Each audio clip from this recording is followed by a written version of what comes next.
How's it going? It's the DAHEMIGUY, back at it again with the DELL OPTIPLEX sleeper build. We have ourselves a DELL OPTIPLEX 755 with original DVD drive, an original power supply, original BTX style case. We have upgraded the hard drive to 230 gigabytes. I'm gonna be getting an SSD for that eventually here soon, really soon probably. And then we have also just got done installing the cooler, the CPU, and Intel i5. I'm gonna come. And we're going to be doing some here and there things to it as well, so follow along. I have swapped out that very noisy front fan. Got to get another zip tie or wire tie, something like that, to kind of hold it up here at the general moment, because don't really have any screws and stuff that'll fit through here that'll hold all that. Don't really want all the noise, so I'm just going to get another wire tie or something and tie this up so that way it kind of sits right here and holds firm. Fill her up, please. What'll it be, fellas? Mustard or ketchup? Alright, you got one on one side. Just need to get one on this other side, and we should be good to go as far as this fan. Right now it's just kind of sitting in here at the moment, which I don't like, but what are you gonna do whenever you ain't got a whole lot of parts and you ain't got a whole lot of time, and sometimes you just gotta do some here and there things. This is the main power button that I created myself. It's an old arcade style button. Popped it in there, soldered the wires over, and got them jumpered onto the power pins. We got our RAM slots wide open. We got our PCI slots cleared out. Gonna be getting the PCI slot over here, plug it in, get a riser piece that goes under the board, sits right here roughly, so it can go to my new to me Radeon AMD R5 430 2GB DisplayPort and DVI style. We have ourselves a DVI to HDMI adapter, because I do not have a DisplayPort adapter at the general moment. We have ourselves a ventilated PCI slot cover. Gonna be pulling out this joker here and putting this one in right dead here. Oh yeah, looking a whole lot more snazzy. Gotta pull this one out. Get that ready for the graphics card. We have finally officially pulled the 8GB stick of PNY RAM. I know. What in the world could be better than a green stick of PNY RAM? Well, 2 sticks of Corsair Vengeance. Still about 8GB in total, but it's across 2 slots now.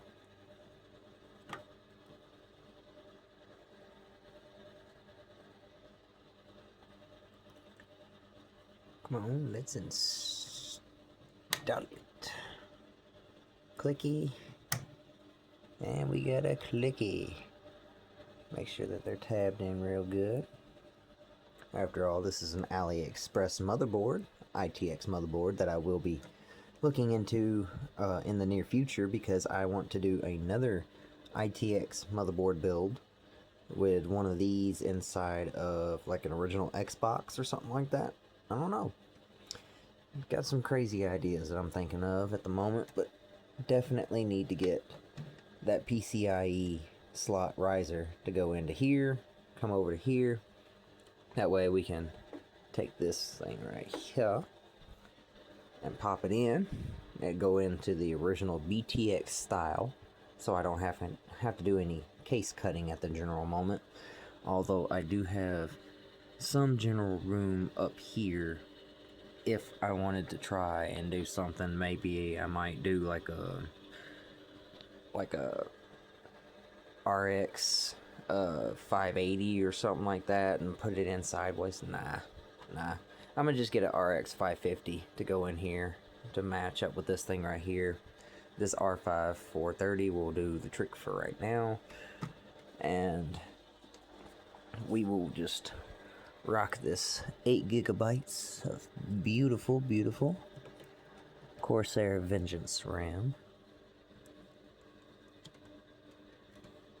Let's get her all dropped in there. Yeah. Clicked in.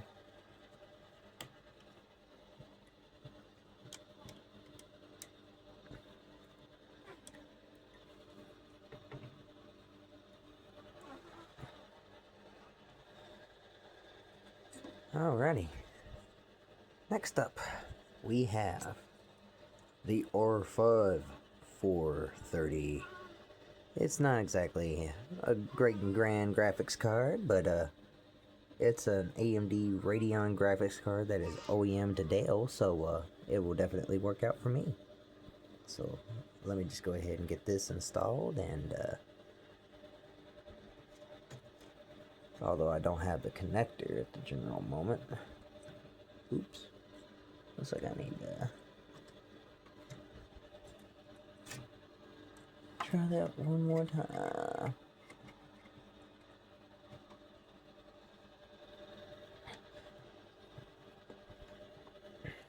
Alright, we got our graphics card somewhat installed. We still gotta get a PCIe riser. Look out for part 3 on this build to see that one going. And then we will get into the benchmarks of what this Intel i5 and R5 430 can do as far as benchmarks, because I was told that this setup right here, although it's kind of rather old and outdated and wimpy, I will admit that this R5 is supposedly supposed to be able to play GTA 5. Albeit somewhere around like 720p-ish. But that's where the RX 550 is going to come into play for this whole build. Because I want to kind of keep with the whole Dell aspect of the builds. This is a Dell small form factor PC case. It is a Dell Optiplex. I definitely want to kind of keep the aspect of this is a Dell.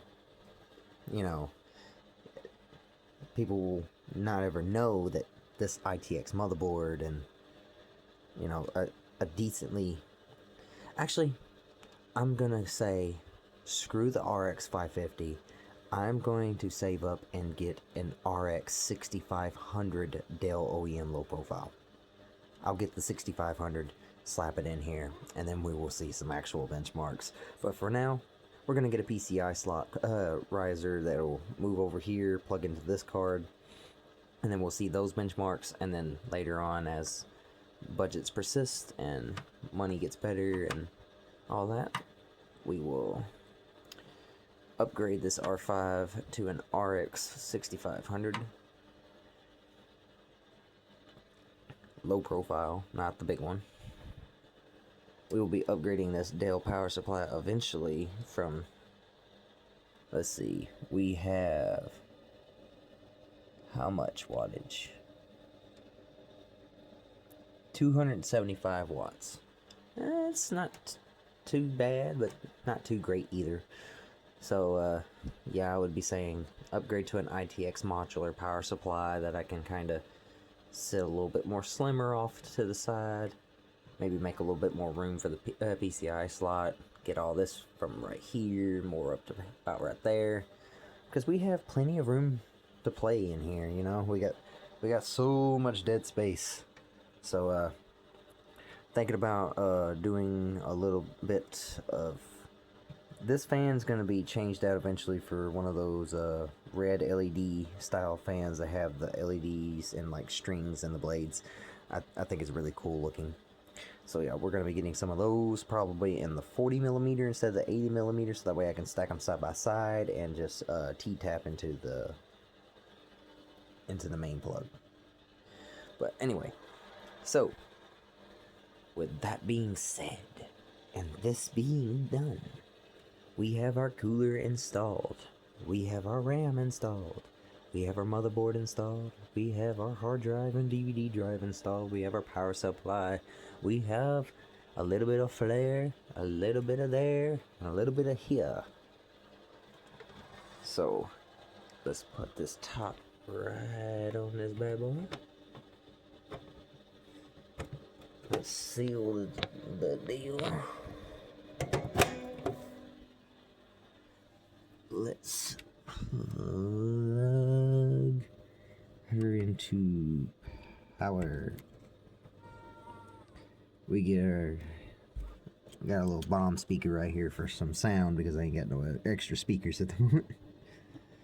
We have our HDMI hooked into a VGA adapter, so that way we can hook into this OEM DELL monitor for well, just extra points and all sorts of things, you know. And for the aspect of it's a DELL, you know. I like DELLs. I used to play on these computers whenever I was in like high school and like elementary school and middle school.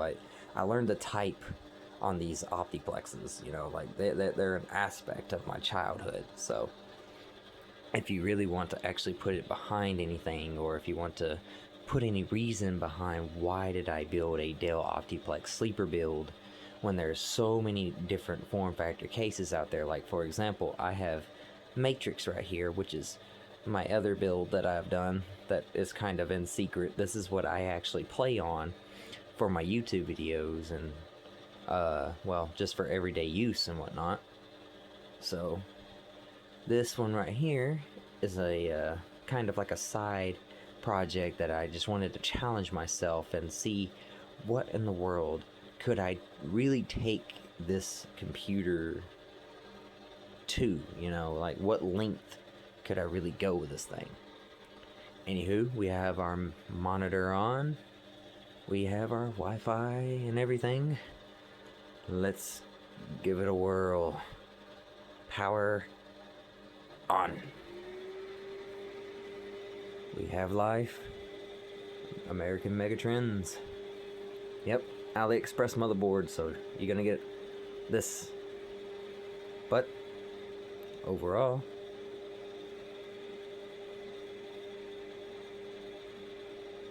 we have life.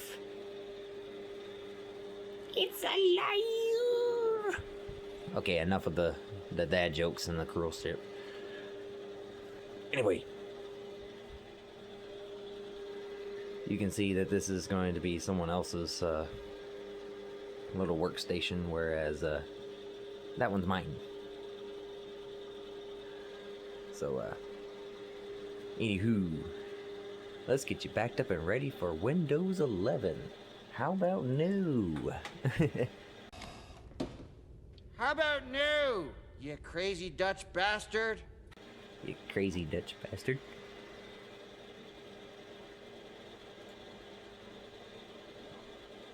Skip for now. We've already got Steam and all sorts of things installed on this hard drive because we installed everything on a test bench beforehand. That is actually over in this box now. Got a motherboard down there somewhere with a wimpy Core i3 inside of it.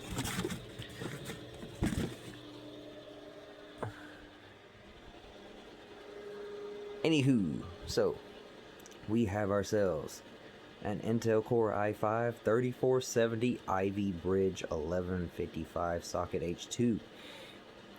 We are running at about 20 something watts,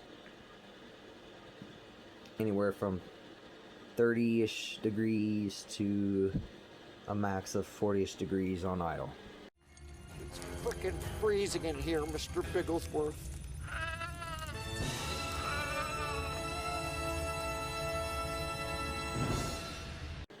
Sometimes gets about maybe 45-ish or so. Usually, I would say that's okay for a stock Intel low-profile cooler with the copper slug in the middle. So, because this is an i5, and of course we wanted the copper slug in the middle for the aspects of the cooler has to have that copper slug for the higher wattage CPUs. The i5 and the i7 is what that copper slug is designed for, whereas the i3s will not have that copper slug. It's just an all aluminum heatsink that's a lot thicker. You do not want to use the i3 heatsink at all on an i5 or an i7. It will work, but it won't work for very long. Oh, that's hot. That's hot. So you definitely want to invest in a very, very nice CPU cooler. Most aftermarket coolers are typically kind of so-so about their build qualities and whatnot. I usually run an up here cooler inside of here, but that fat boy is like that big, and there's no way that thing is going to be able to fit inside of that case discreetly. So I went with the stock Intel cooler for right now until we can get our hands on a cooler that I have set my eyes on that I think is very beautiful and is going to really set this build off.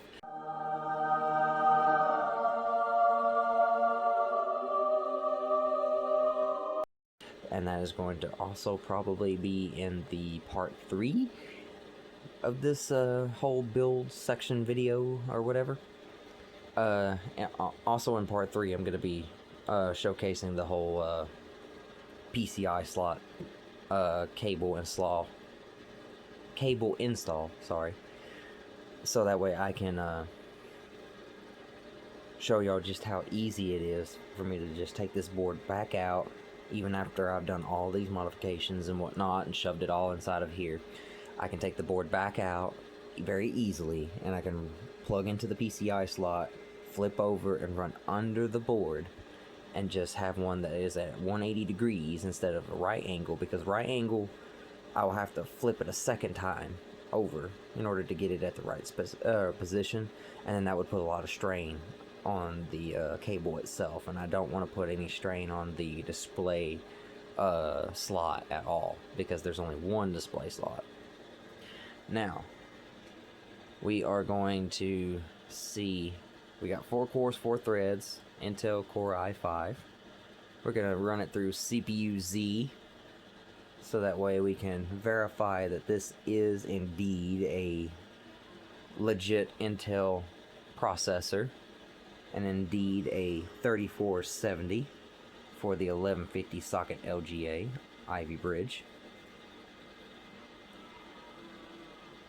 I like using the MSI one.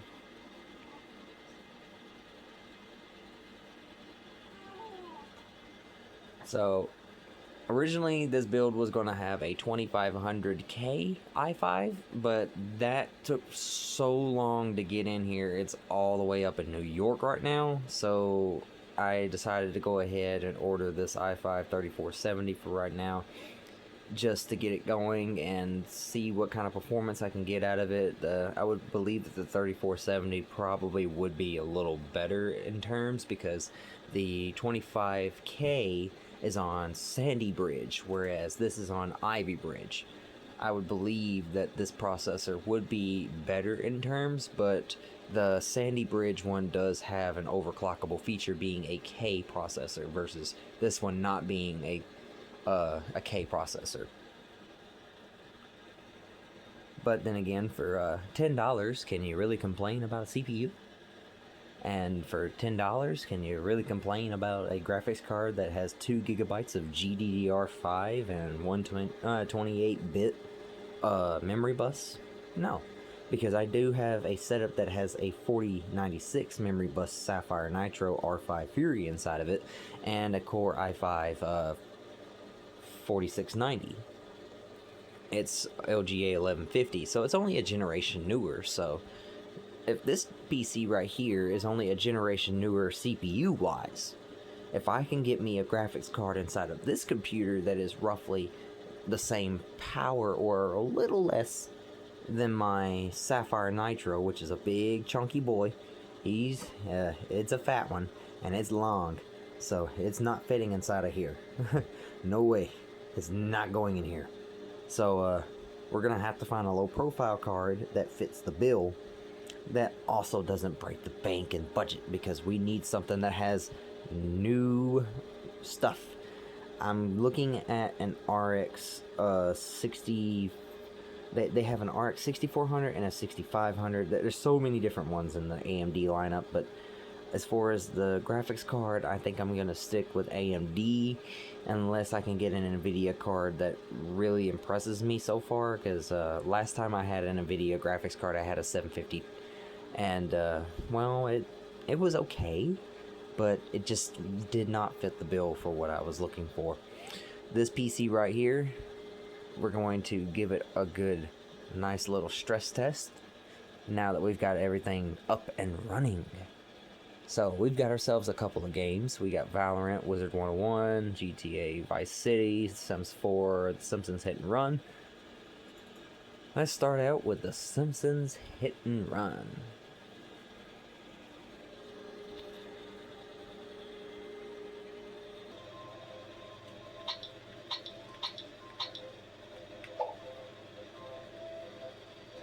Alrighty. We got our display settings at 1280 by 1024, and we got full screen and all that going on.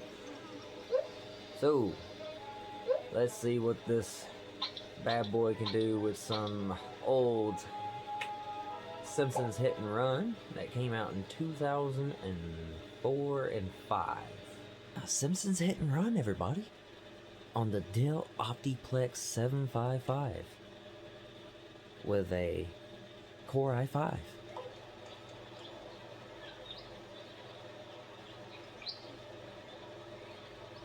Alrighty.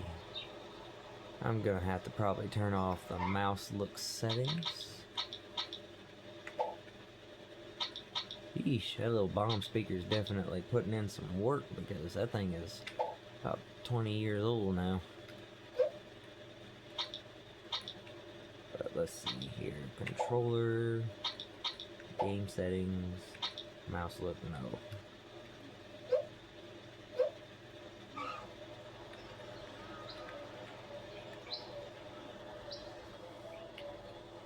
Alrighty.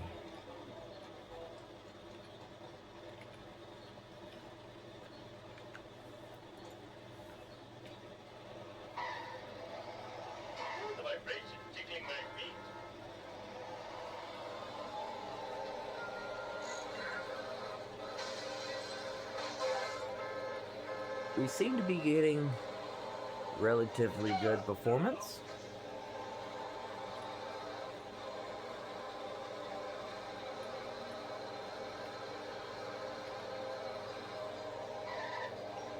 Albeit we are running on the onboard graphics Intel HD 2500.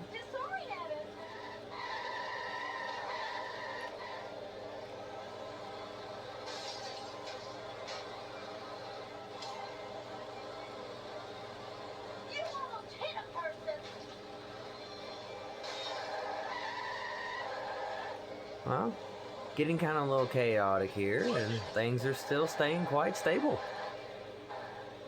I would call this a success as far as older video games that are from the earlier times, albeit Windows 10 only allows certain games to run, so you're gonna have certain issues with certain compatibility and whatnot.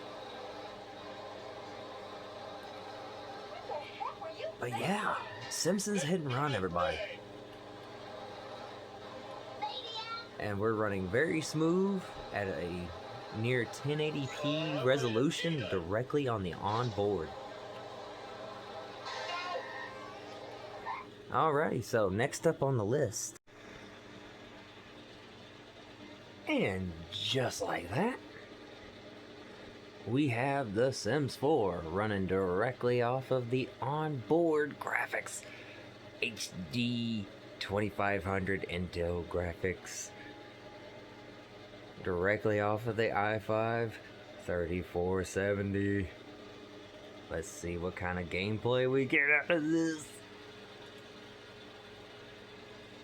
If you can't tell, I'm actually quite excited for this because this thing right here, even though it's running directly off the onboard at the general moment, there are still games that you can play directly off of the HDMI port. And later on, after the PCI slot thing actually comes in, I should be able to actually run a lot better games. So let's go ahead and create our first sim.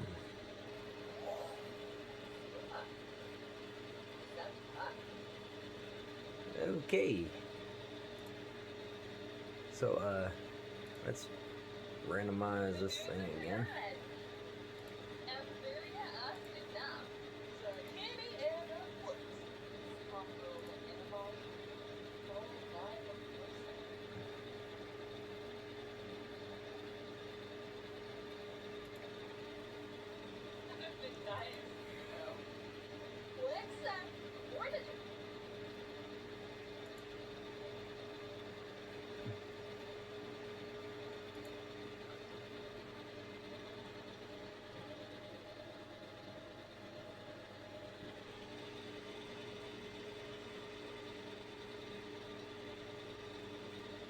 Now, of course, I would have to create an entire sim and get into the game itself and everything, and I don't exactly have capture card equipment at the general moment.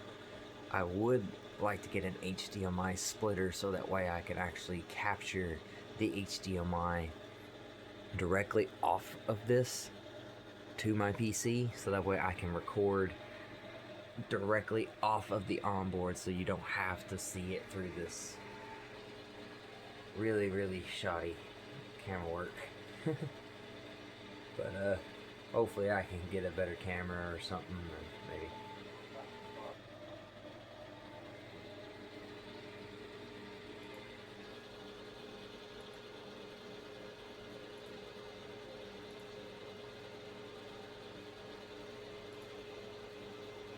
Alrighty, so we have Willow Creek.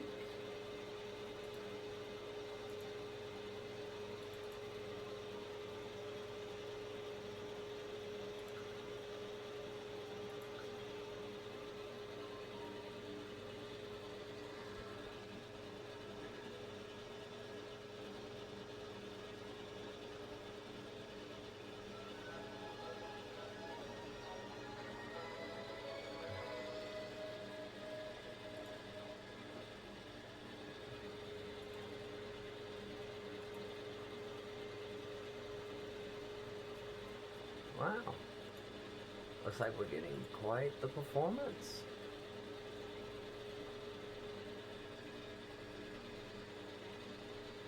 This is The Sims 4, everybody, on the Intel i5 3470, directly off of the Intel HD graphics. Once again, doing quite well.